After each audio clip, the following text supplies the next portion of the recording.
Namo Bhagavate Vasudevaya.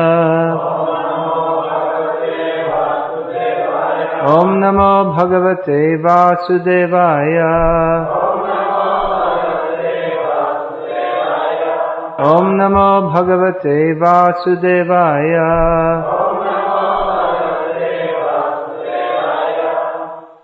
Jnana Vijnana Chittatma Kutast Hu Vichitendriyaha Yukta Ityuchate Yogi Samaloshtrātsmakamchanaha. A person is said to be established in self-realization and is called a yogi or mystic when he is fully satisfied by virtue of acquired knowledge and realization. Such a person is situated in transcendence and is self-controlled. He sees everything, whether it be pebbles, stone or gold, is the same. Purport: book knowledge without realization of the Supreme Truth is useless. This is stated as follows. Atah Shri Krishna Namadena Bhavet Grahyam Indriyai Sevon Lokhehi Jivado Swayameva Spuratyadaha. No one can understand the transcendental nature of the name, form, quality and pastimes of Sri Krishna through his materially contaminated senses. Only when one becomes spiritually saturated by transcendental service to the Lord are the transcendental name, form, quality and pastimes of the Lord revealed to him. This Bhagavad-gita is the science of Krishna consciousness. No one can become Krishna conscious simply by mundane scholarship. One must be fortunate enough to associate with a person who is in pure consciousness. A Krishna conscious person has realized knowledge by the grace of Krishna because he is satisfied with pure devotional service. By realized knowledge one becomes perfect. By transcendental knowledge one can remain steady in his convictions. But by mere academic knowledge one can be easily deluded and confused by apparent contradictions. It is the realized soul who is actually self-controlled because he is surrendered to Krishna. He is transcendental because he has nothing to do with mundane scholarship. For him, mundane scholarship and mental speculation, which may be as good as gold to others, are of no greater value than pebbles or stones. This verse speaks of, Lord Krishna speaks of, the Yukta Yogi. Yukta here, Srila Prabhupada translates as competent for self-realization. A yogi is actually competent for self-realization when he is fully satisfied by jnana and vijnana, acquired knowledge and realized knowledge. These are the synonyms that Prabhupada gives. Realized knowledge, realization. And in the purport, Srila Prabhupada states it's a basic principle of Krishna conscious understanding that mundane scholarship is not helpful for understanding Krishna consciousness. But Krishna reveals himself to that devotee who, as is quoted from the famous verse of Bhakti Rasamrita Sindhu, the devotee here who is sevonmukh, who is inclined to serve Krishna. Knowledge is revealed to such a person. So, out of the many verses I could have chosen to speak on, or I could have spoken extemporaneously on any wide varieties of subjects, you may wonder why I've chosen to speak on the verse and purport which speaks about the incapacity of mundane scholarship to understand or to help us in understanding Krishna, and the necessity of a service where you may wonder, well, I've come to beat you all with a club and accuse you all of being mundane scholars. Is that the purpose? No, it's not. But it is always useful to remember these basics, because entering the world of scholarship means to enter a vast forest. Shabda jala maharanyam kevala chitta brahmanam, said Shankaracharya. We don't necessarily accept his analysis. That could be translated into modern hippie language as words. Words. What are the use of words? Shabda jala maharanyam kevala chitta brahmanam. If one gets lost in the world of words, then one can simply get bewildered. In the English saying, I mean, this is what we can, this can be, apart from being stated in Shastra, it's also what could be called common knowledge. We'll find throughout the world, in the various cultures that have evolved throughout this Kali Yuga, in various parts of the world, there are various truths which have become apparent to thoughtful persons in various cultures, which are not necessarily transcendental. Just like in English we say, a stitch in time saves 9. It's not a transcendental realization, but it's a useful piece of knowledge that helps us to live in this world. Can you understand what it means? A stitch in time saves 9. That if there's some defect, then it should be attended to quickly, otherwise it will become worse. Srila Prabhupada often used to quote Chanakya, that fire, disease and deaths should be dealt with immediately. Otherwise they can get out of control.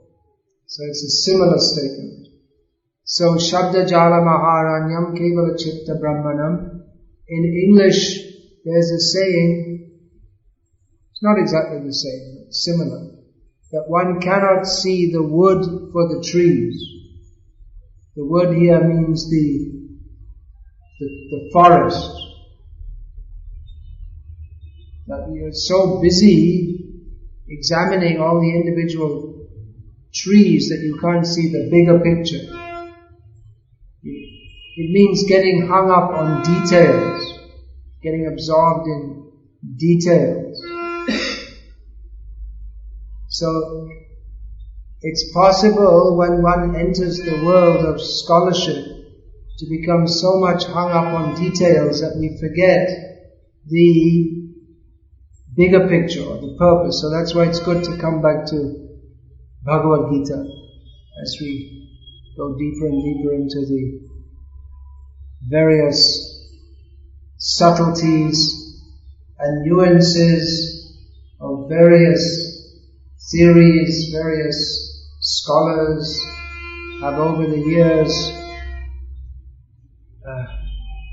dreamed up various theories. We'll find that the philosophical history of India is a vast,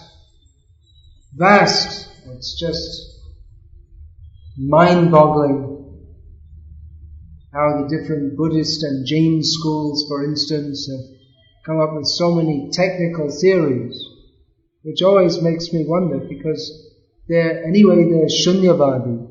They say that everything is nothing, or rather, they wouldn't say everything is nothing, because there is no everything. It's just nothing. But they have such complex theories to explain the nature of nothingness, and they're fighting with each other. They're trying to defeat each other. All these different schools of Buddhism and Jainism, trying to prove that no, nothing is like this, no, it's like that. So they have, it seems strange. If everything is, wait a minute, there's no everything, so you can't say everything is nothing. Nothing is nothing, nothing, nothing, nothing. And there's nothing to say, is there? If there's just nothing, there's nothing to say, but they have a lot to say about nothing. So it's a big feeling of nothingness, or somethingness, or nothingness seen as somethingness in various ways, with very technical terms. So this is the Sri Bhagavata Vidyapith, which is concerned with somethingness, not with nothingness, with Vedyam Vastavam Atravastu, the subject described in Srimad Bhagavatam is the actual something. The actual something that is Janmadyasya Yataha, the source of all something. And even if there's nothing, that nothing is only in relationship to the something, who is Krishna. So that is the subject. And Krishna is the subject of knowledge. He is knowledge. He is the giver of knowledge.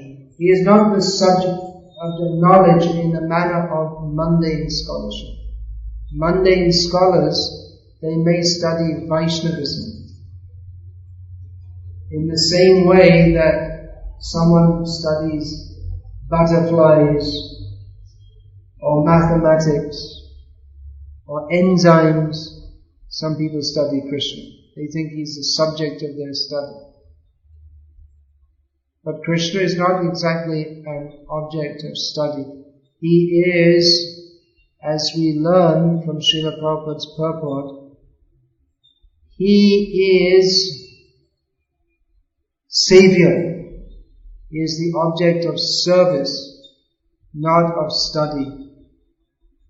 Exactly.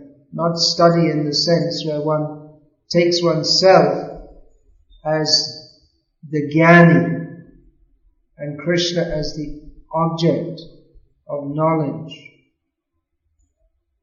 But rather, he is knowledge, he is the object of knowledge, and as a matter of service to Krishna, one may try to understand Krishna as he presents himself in Shastra.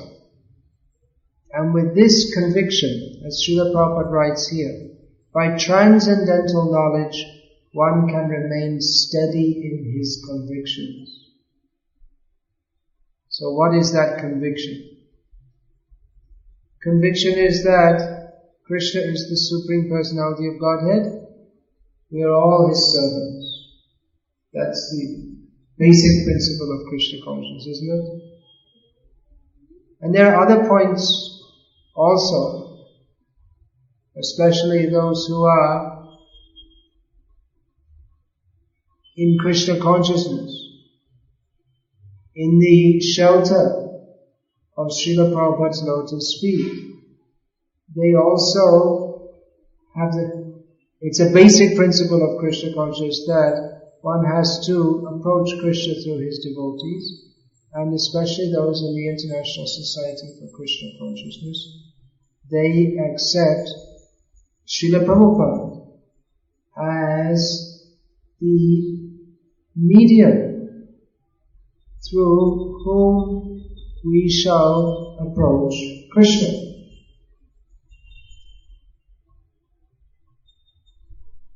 So this is our conviction. Based on this conviction, we study. We take to the study of Krishna consciousness. Now, when we take to this study, we may be surprised at how much there is to know. Maharanyam is a great forest, vast forest that we can't imagine. It seems unimaginable when we first come to Krishna consciousness, if we see all of Prabhupada's books and we're told, well, we have to read all of these, and you see, nowadays it's 18 volumes of Srimad Bhagavatam. It used to be more, and they put it into 18 volumes. Bhagavad-gita as it is, and Nectar Devotion. 8 volumes is it of Chaitanya Charitamrita nowadays? 7 or 8, 9.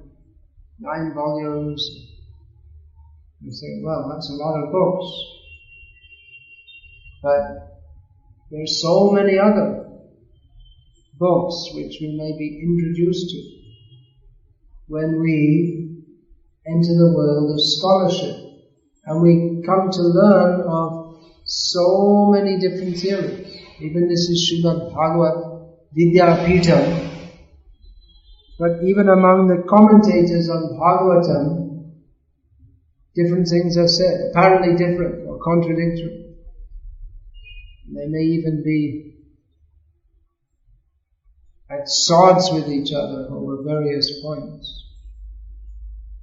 So, by transcendental knowledge one can remain steady in his convictions. But by mere academic knowledge one can be easily deluded and confused by apparent contradictions. This has great import, isn't it, what Prabhupada is saying? Because as we become acquainted with the vast knowledge presented in Shastra, it's easy to get confused by apparent contradictions.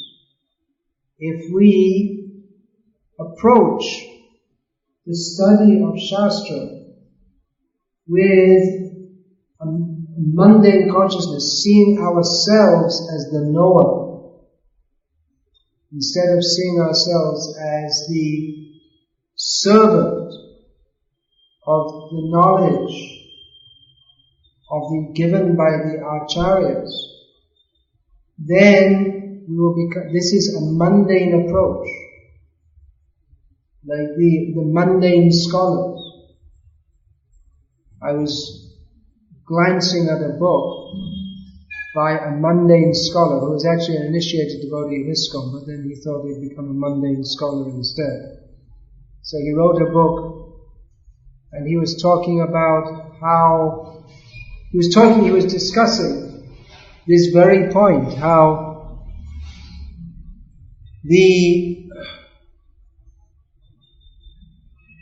I don't know if he used this term, Arsha Prayog. He said, well, it's just a mistake, but you don't want to admit it, so this is just hypocrisy. So, that's his rascal. That we accept, or if one is at all to enter into transcendental scholarship, then we have to accept the acharyas as transcendental personalities. Otherwise it's all useless, because Brahm Pramad Vipralipsa Karana Pratam Arsha Vigya Vakya Nahi Doshesha. If we think that the acharyas are also mundane personalities subject as we are to the 4 defects of the conditioned souls, then what's the use of, where is this, then you become a mundane scholar.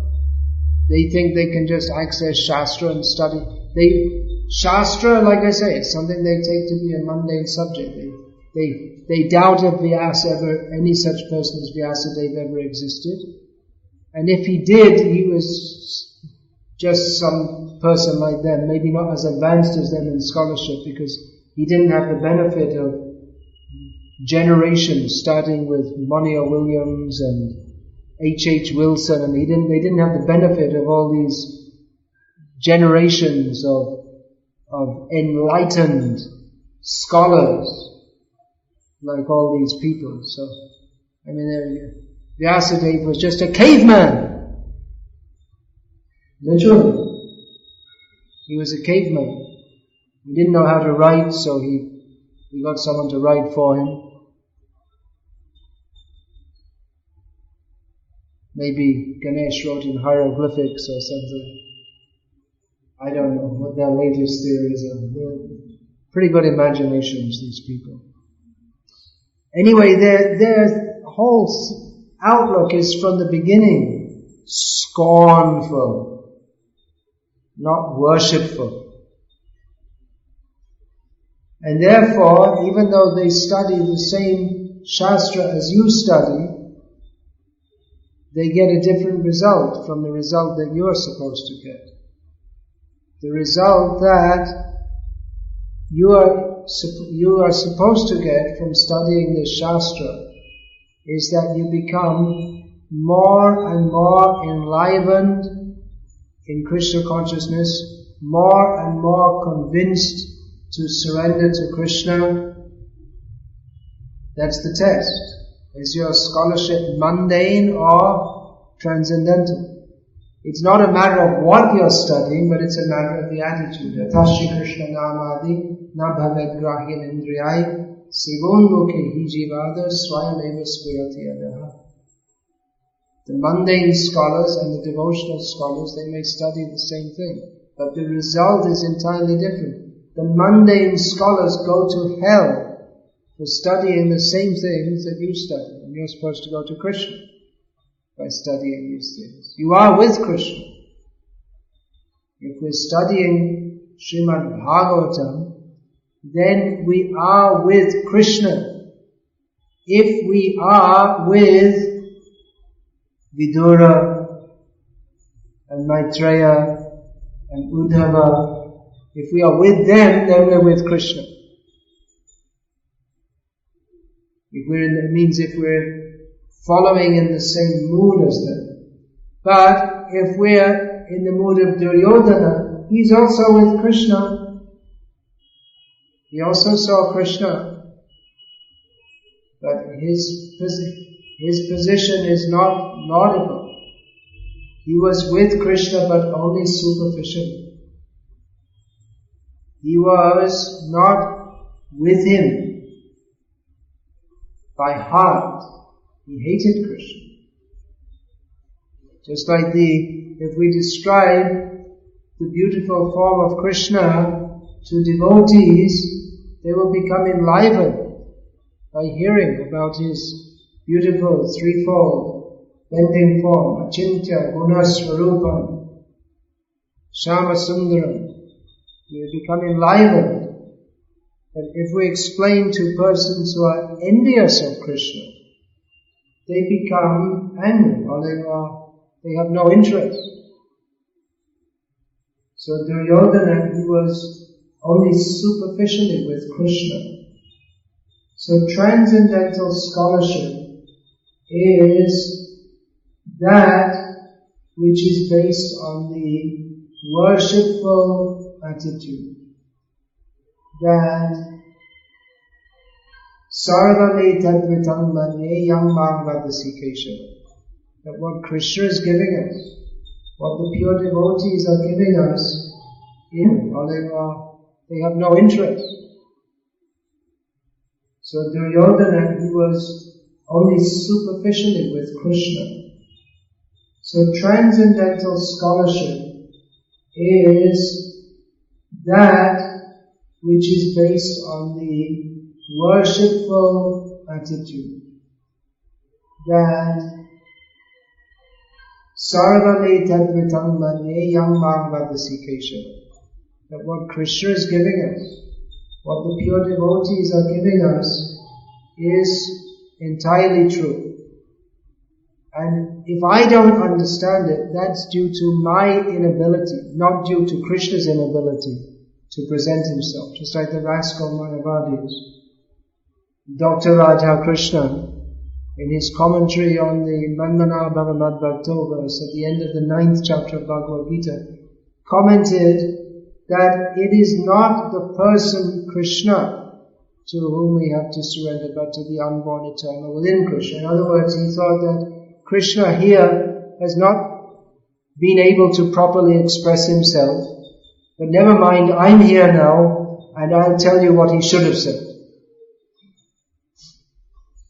See, after 5,000 years, now I have come, and don't worry folks, all the misunderstandings you had for the last 5,000 years, I've come to sort it all out and tell you the actual thing, that Krishna, pretty good philosopher, we have to give him credit, but he wasn't all that good, and I'm a much better scholar, and I'm the President of India, and I wrote so many books, and this is the real meaning of Bhagavad-gita. So such persons are fit candidates for the boot in the face, and Srila Prabhupada would say, of course, we don't find that he actually put a boot in the face, but actually if he had done that, would have been great mercy for them. We find that Vrindavan Das Thakur says the same thing about the offenders to Lord Nityananda, that I would like to kick them in the face. And then people say, what kind of Vaishnava is that? He wants to kick them. What is it? Tabe lati marita shire upore. Then I'll kick them in the head. So they say, well, what kind of a Vaishnava is that? And Bhakti Sastra Thakur says, this is Vrindavan Das's great mercy, that if they could get his feet on their head, they'd be greatly benefited. And unless they get his feet on their head, they'll simply remain as rascal scholars. So, we have to see, what is the test?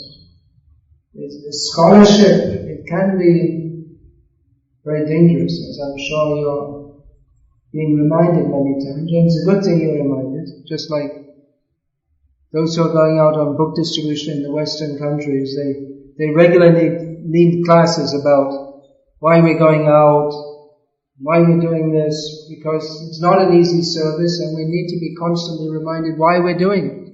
Otherwise we say, what am I doing this for? I can sit comfortably in the temple and eat chapatis, and what do I need to go out and meet all these people for spitting in my... Nowadays there's not much spitting in the face.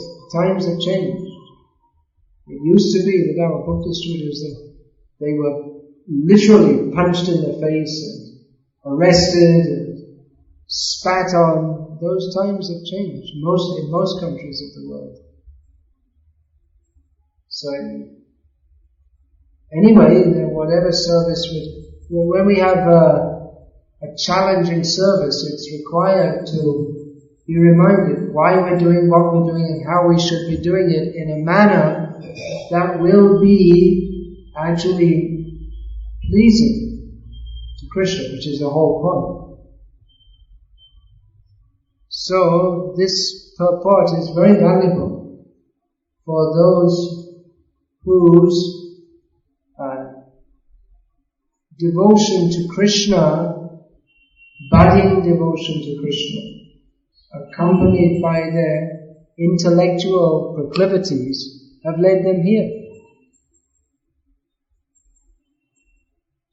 Because intellectual proclivities, if nicely centered on Krishna with a service mood, can lead to very great service. There's not a very important service that requires to be done in the intellectual field.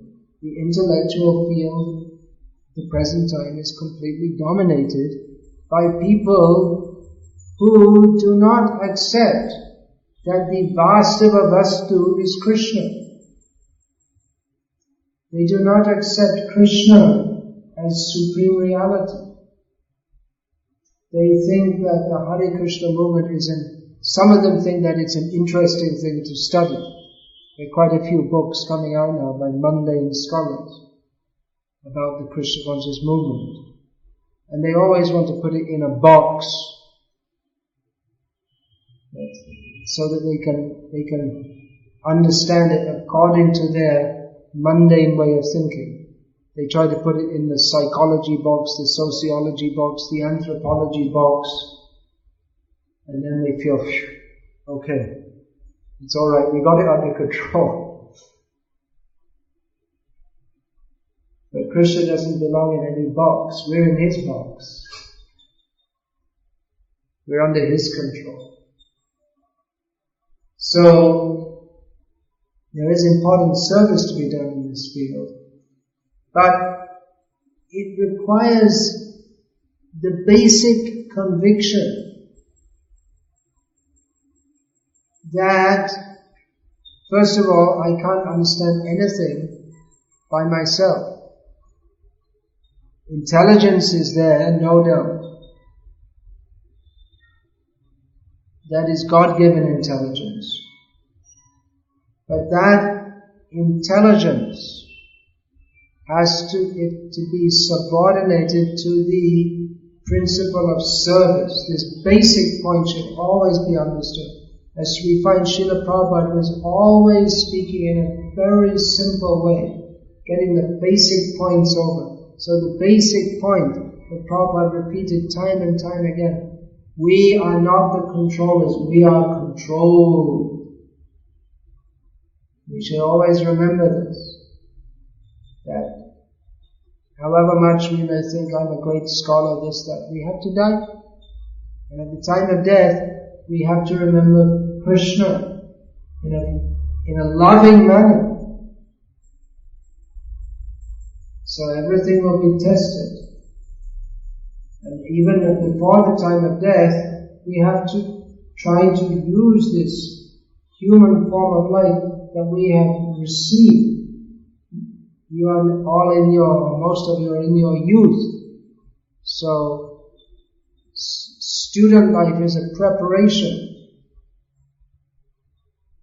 So, there's a preparation for a life of service. It's not that only I'm going to think how to think of Krishna at the time of death. But one has to think how to serve the mission of Krishna before the time of death.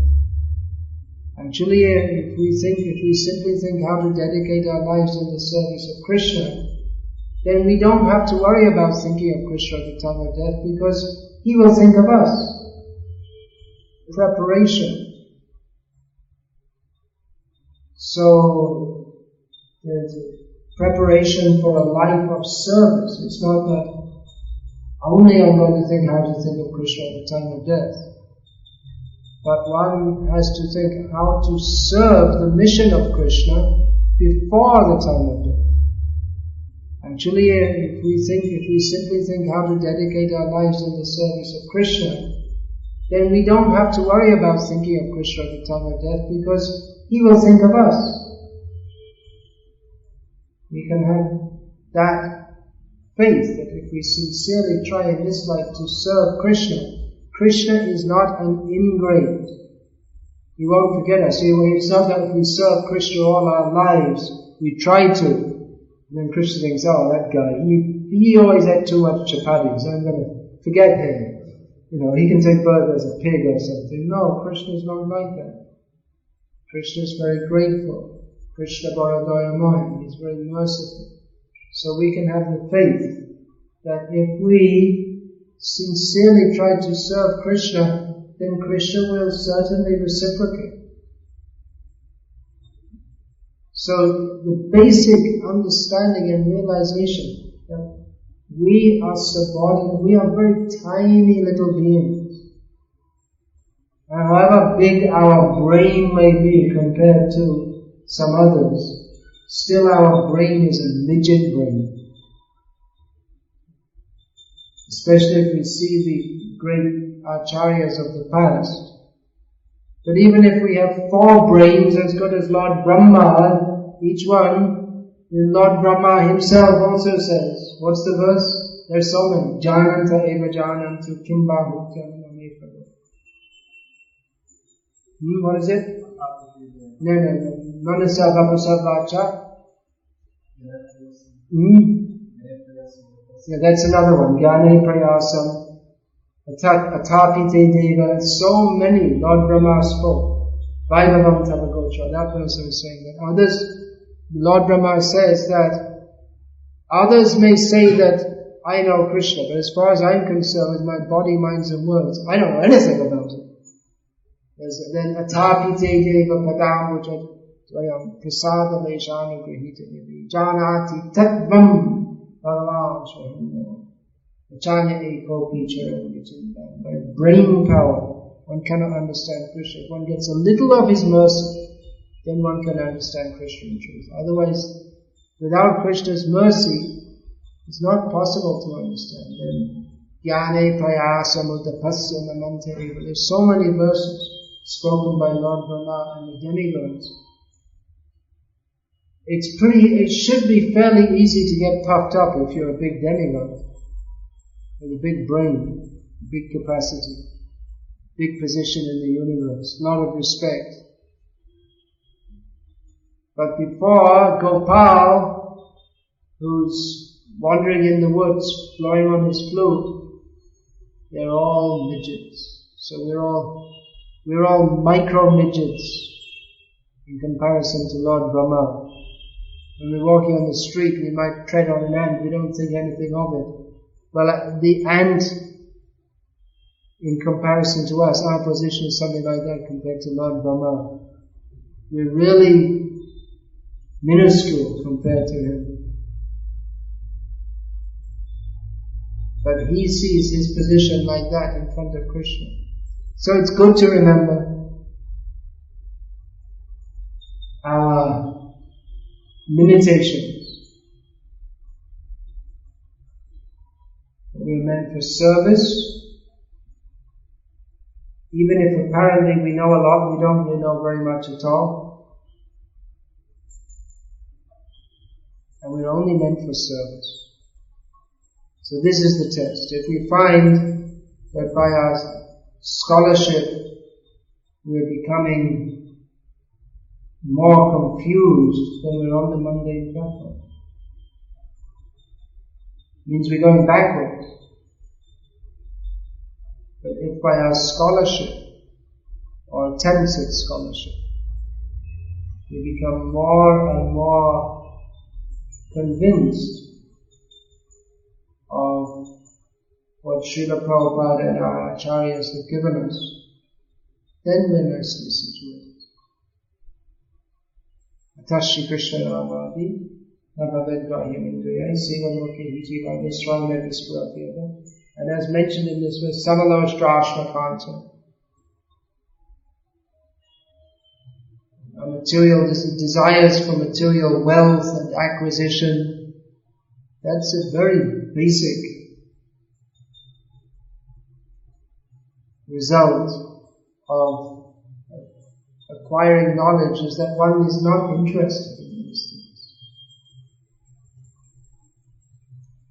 Even the acquisition of knowledge, I will learn more and more and more, that can also be a kind of anartha if it's not clearly meant for the service of Krishna. Any questions, comments, protests, please voice them now. Yes. Oh, wait, we have a... Yeah. This side was verses that Brahma says that he doesn't understand Krishna. He also says in the third canto, there's one verse, he says that today I came to understand you. And later he became bewildered. Krishna gave him the benediction that he would never be bewildered. And later he became bewildered. So, what's the purport of that? Contradiction? I thought Brahma was trying to tell him that sometimes he feels that he knows, but yet he doesn't know. Or what is it? Or is he trying to say that he came to know that he has? Is he trying to say, he's trying to say but he can't express himself properly and you have to say it for him better? Huh? Is he trying to say that sometimes you may feel that. If you say, is he trying to say, you're suggesting that he's not really able to articulate properly, and now you're going to articulate it for him better. You're putting yourself in a superior position to him. Should we understand from that? That's a better way to put it. Should we understand from that he is telling us that sometimes we may feel that we understand, but actually we are not understood? Yes, we should have. Lord Krishna states, Aham sarvasya bhavavo matas sarvam pravartate iti matva bhajante mam buddha bhavasamrita.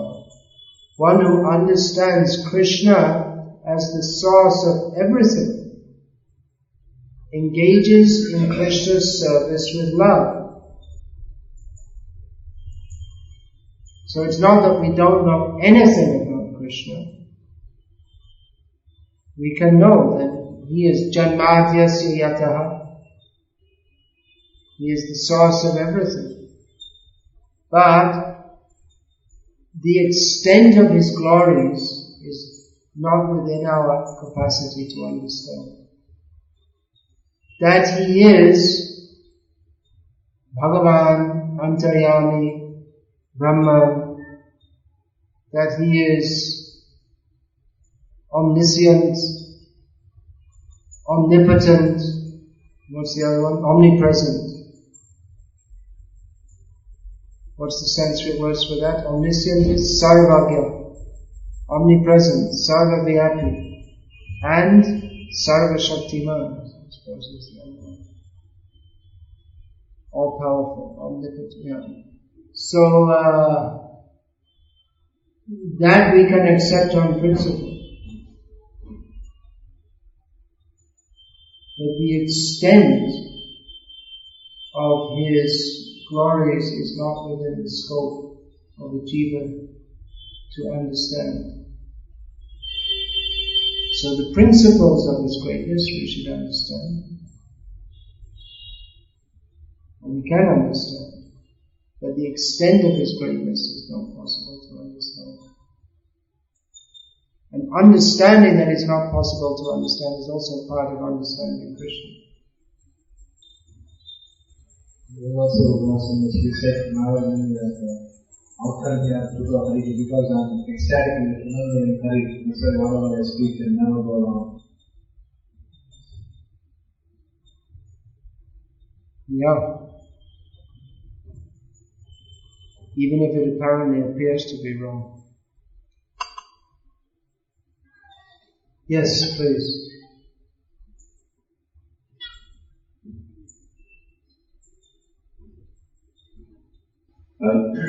How does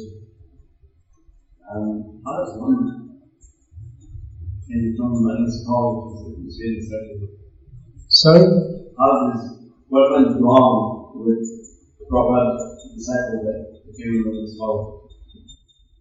What went wrong with the Prabhupada disciple that became a mundane scholar? Yes. Well, I guess he didn't read the Bhagavad-gita as it is. Didn't keep on reading it. There are various, why do people deviate? Well, there may be various reasons for that. Sangha dosh, Sangak sanjayate kama. If one associates with people who are not in Krishna consciousness, then their attitude tends to rub off. One may become inordinately enamored by the mundane qualities of certain persons. Just like we might see some books by some mundane scholars or speak with them and be impressed by their scholarship. They're good scholars. Or we might read a book by a non-devotee and be impressed by the quality of language. The language is so good. I know that I know some Bengali devotees, I've heard them quote to me Rabindranath Tagore's poems, and if you hear it, it sounds brilliant. It's something very wonderful, but it's mundane. So if we become enamored by that, by the mundane quality, then we become captured by Dushta Saraswati, the goddess who oversees the mundane aspect of knowledge, or the perverted aspect of knowledge, by which everyone's Shuddha Saraswati points out how we can see, what is that? Krishna Mayam Jagat. Everything in the world is full of Krishna. Vasudeva Sarvamiti.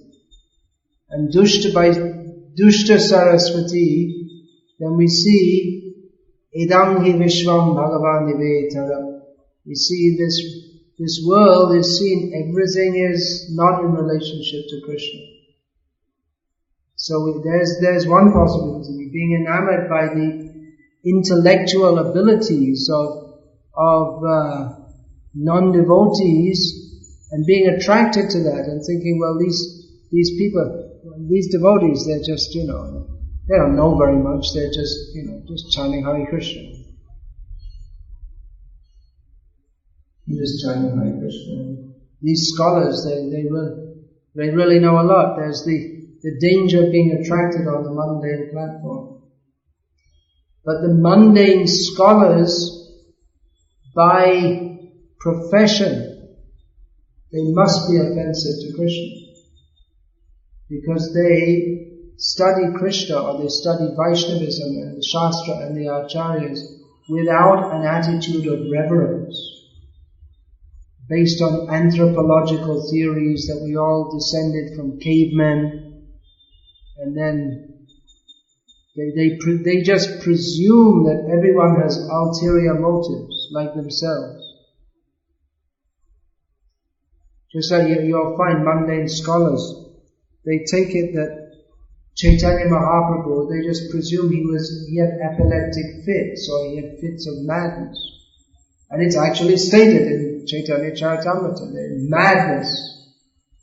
But when a devotee reads that, then his understanding of the madness of Chaitanya Mahaprabhu is very different from that of a mundane person who does not admit that there is actually such a thing as a transcendental experience. They presume that all experience is mundane. So when they read of the madness of Chaitanya Mahaprabhu, they take it to be due to some defect in his brain structure,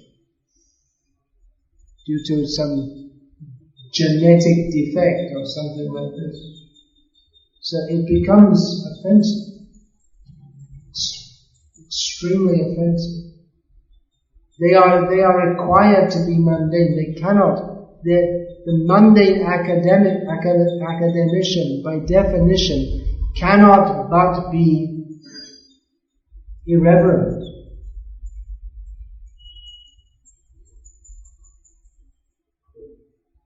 Or offensive. So it's very dangerous.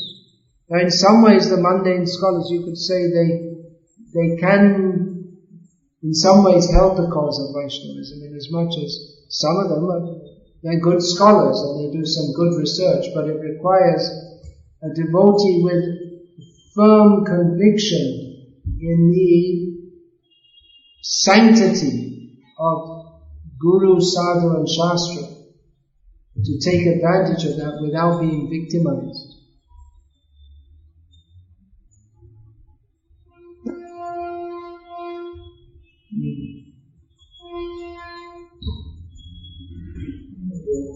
As we explained, when we are reading through different subject matters like grammar or other philosophy, like what, sorry? Like grammar or philosophy, so there are inevitably we have to come across nitty-gritty details and the superficial.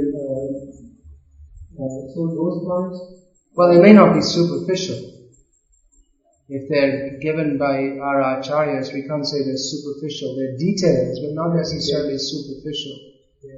And our acharyas are not concerned with superficialities. Or they may point out the superficialities of others. But everything they give us is worshipable. Just like I just got some news by an email that one ISKCON sannyasi is giving up his designation. He wants to remain true to his vows, but he no longer wants to have the designation of a sannyasi. So in some ways you could say, well, what difference does it make? Because sannyas, it's nothing to do with the soul. But it is something received from our acharyas. It's not such a light thing. It's given by Shastra, given by tradition, and given by the acharyas. It's just like marriage. You could say, well, we don't want to be husband and wife anymore. We'll still like each other. You've heard that one before?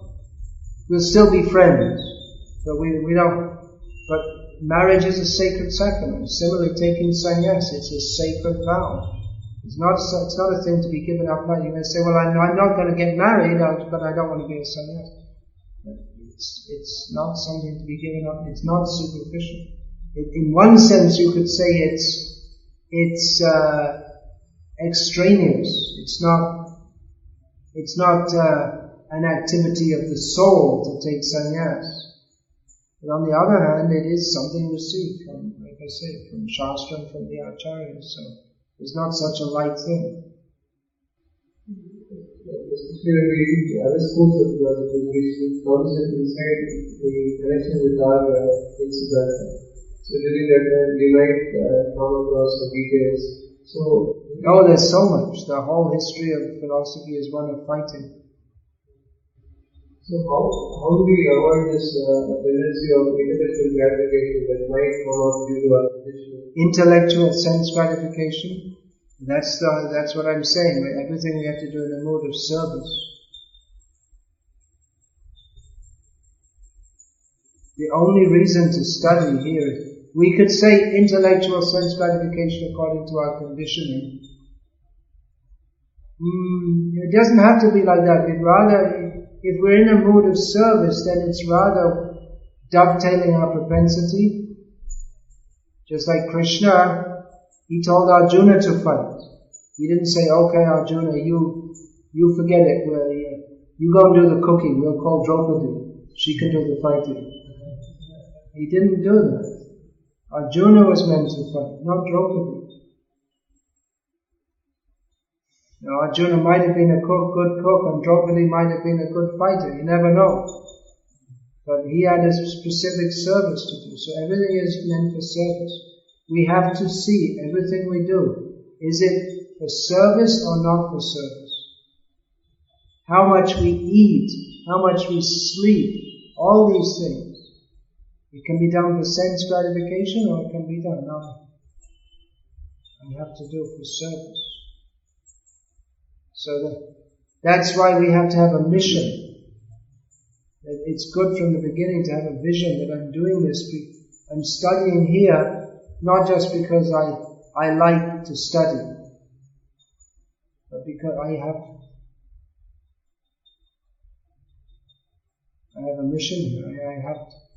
It's like Arjuna, he was acquiring weapons.